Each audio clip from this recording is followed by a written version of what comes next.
What's going on, Mutha truckers? Welcome to muthatruckernews. The other day, I made this video stating that I believe that President Trump has made a mistake in nominating Derek Bars, which is a DOT law enforcement, but somebody that the ATA, American Trucker Association, has written letters since January that they want this specific person to be the lead of the head of the FMCSA, right? So, you know, the comments went crazy, the chat went crazy on this, and I want to give my opinions on this, and let's see what people think about this, right? So, hey, for the ones that don't agree, that's fine. But I've been here for a while making videos for you guys, and I put trucking first, right? And so there's a lot of questions in here that I'm sure you guys want answered, and my opinion for once, because people always say, Alex, you don't give your opinion enough, and you stay too much on the middle line. So let's go with this, and I picked a couple of them,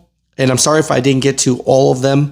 I appreciate you guys for commenting on everything, but let's get into this right here.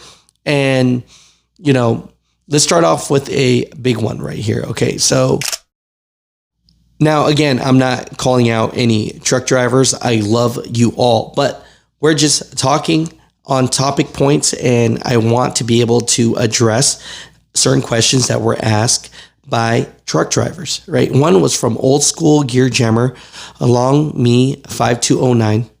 I love the name, by the way. Do you think Kamala would have nominated anyone better?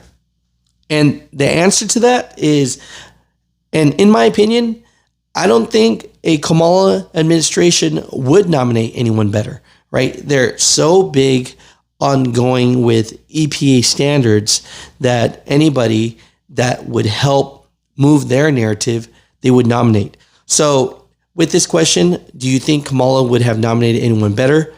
I would say that let's give this person a chance, but just know that this is a front runner for the American Trucking Association, which pretty much represents 5% of the trucking industry, right? And this is the problem in the trucking industry and other industries, right?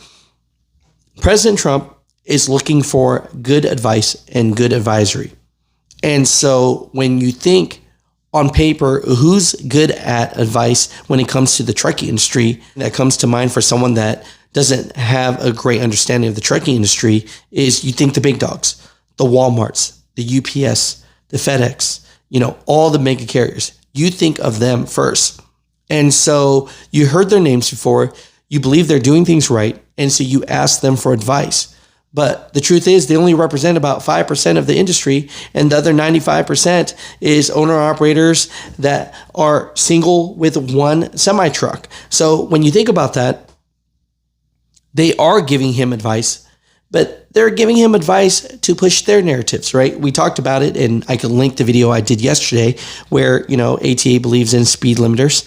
They believe in autonomous trucking, saving jobs, right? They believe in a trucker shortage, and they believe that, the industry has all these existing issues that, yes, the big fleets might have them, but the small fleets, but the owner-operator, the single operator, the ones that are running this country, actually moving America, these aren't our concerns. Our concerns are we don't have enough truck parking, right? Our concerns are, are the freight rates great? Is there enough transparency? Are the brokers keeping all the money, right? The hours of service, right? Making you drive when you're tired, and when you're tired, you feel forced to drive.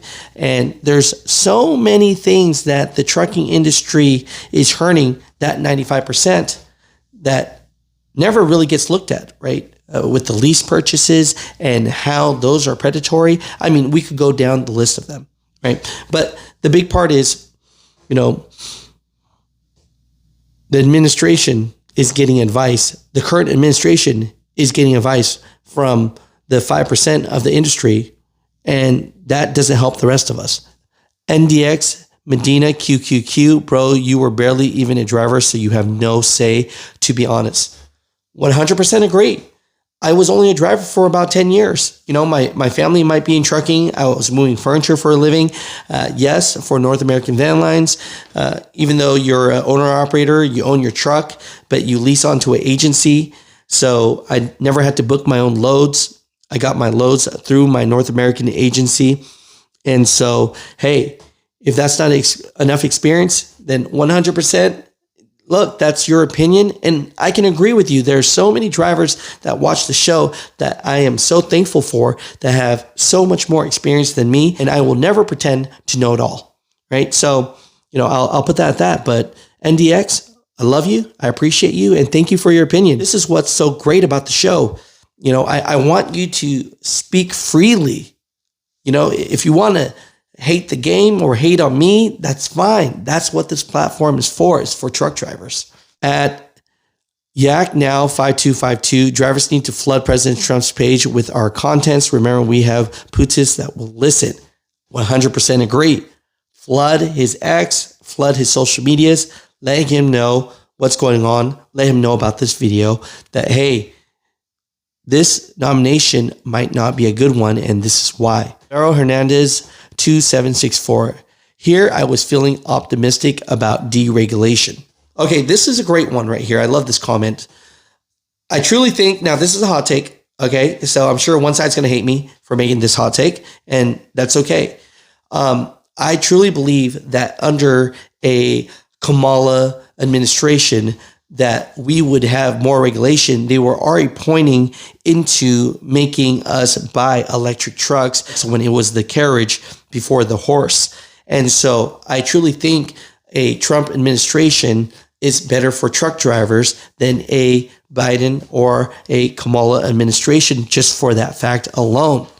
Right? I can't wait for the comments to go on this one, but that's how I truly feel, because they are breaking down the curtains and the walls on the EPA. And I think that's a great thing. Why? Because the DPF filters, how many of you had a truck before DPF and after DPF filters? I can't tell you a time when I had my truck in the shop so many times because of this darn DPF filter alone, right? So it's numbers that look good on paper, that look good for the atmosphere, but not good for the truck. The truck can't breathe, and then there's problems, right? So to answer the question, Alvaro Hernandez, 2764, there is more deregulation in trucking under the Trump administration. I truly feel that. If you agree, you agree. If you don't, that's fine. But, you know, that's how I feel. Ivan, 3081, why don't you try to get a meeting with President Trump? I am trying to get a meeting with President Trump. I have side messaged. I've asked people that tell me they know who he is and are friendly with him. I'm trying to get an interview with him, or at least the Secretary of Transportation, Sean Duffy, because he'd be the right one to talk about these things, right? And so, you know, if you guys can help me out there, that would be awesome. That would be awesome. At Redneck Hillbilly HO9MD, no reason for anyone to hate you. If he is making a mistake, he needs to be told about it. Well, I really appreciate that. That's really awesome. You know, I was really scared when I was I don't want to use the word scared that I was making this video. I just know it was the right thing to do, is to share my opinion. And I don't think his decision for nominating this new head of FMCSA, Derek Bars, is the right decision. You know, I'm being hopeful, which in the truck industry, we try to always be hopeful. But, you know, I just don't think he's the right one. Why? Because the ATA is the one pushing him to the top. Ben Rothberg 6799 says, I think we should concentrate on rates instead of speed. I'd much rather drive slower and make more money. 1000%, right? And I think this goes back to what people are stating about the trucker shortage. I don't think there is a trucker shortage, because supply and demand. You know, if there was so much demand for truckers and the supply was not there, then the rates would go up. But something weird is happening where that's not happening. And year over year, truck drivers are making less money than 30 years ago. You know, why is that? So, you know, I do think about the Walmart drivers out there, just because it is public record that they get paid like the 1 percentile of what most truck drivers make, right? $95,000 to $110,000 a year, W-2 with full benefits. I mean, that's crazy work right there. And so if you were getting paid well, guess what would happen? You wouldn't worry so much about getting there faster. Why? Because if you're not getting paid well, you want to get there faster so you can pick up another load. That is the problem with the mindset of people in general. Is if you're working at McDonald's, and no hate for anyone working at McDonald's, but if you're working at McDonald's and you make $8.85 an hour or $9 an hour, just say $10 an hour, the mindset for you is I got to work more OT to make more money, instead of educating yourself, getting a higher paying job so that you can work the normal hours and make more money. But most people, look, you have family. I'm not here to tell you how to live your life. You got bills to pay. You got to keep a roof over your head for your kids. I get all of this, right? And so, that's the mindset of a truck driver. You're not getting paid enough for this load, so you got to do more loads to make money. It's simple. But if drivers were paid better, the rates were up, then maybe they would drive slower and maybe there would be less crashes. This one is such a big one. People state it all the time. Should we dismiss the FMCSA, right? Should everything just be under the US DOT or the Secretary of Transportation? The FMCSA at times just feels like a big money grab of rules and regulations just to give fines, just to fill the pockets of the government. That's how I feel about it. When it works for them, they dismiss hours of service and rules. Why? Because there's some type of big horrific event that they need truck drivers. And for some reason at that point, they don't care if we get sleep or not. They're like, oh, forget the hours of service. You could just drive. And during that time, guess what happens? There's not more accidents. So what does that really tell you, right? So, and to the second part of that, I believe they should have some trucking experience, man. If you're going to run a department, you should have some trucking experience. C-W-H. I love this right here. That is not a Trump mistake. No one has ever chosen a truck driver to head FMCSA. It does not have anything to do with Trump. It has everything to do with the politics in DC. The people making recommendations to him are not truckers either. That is the problem. I will say this.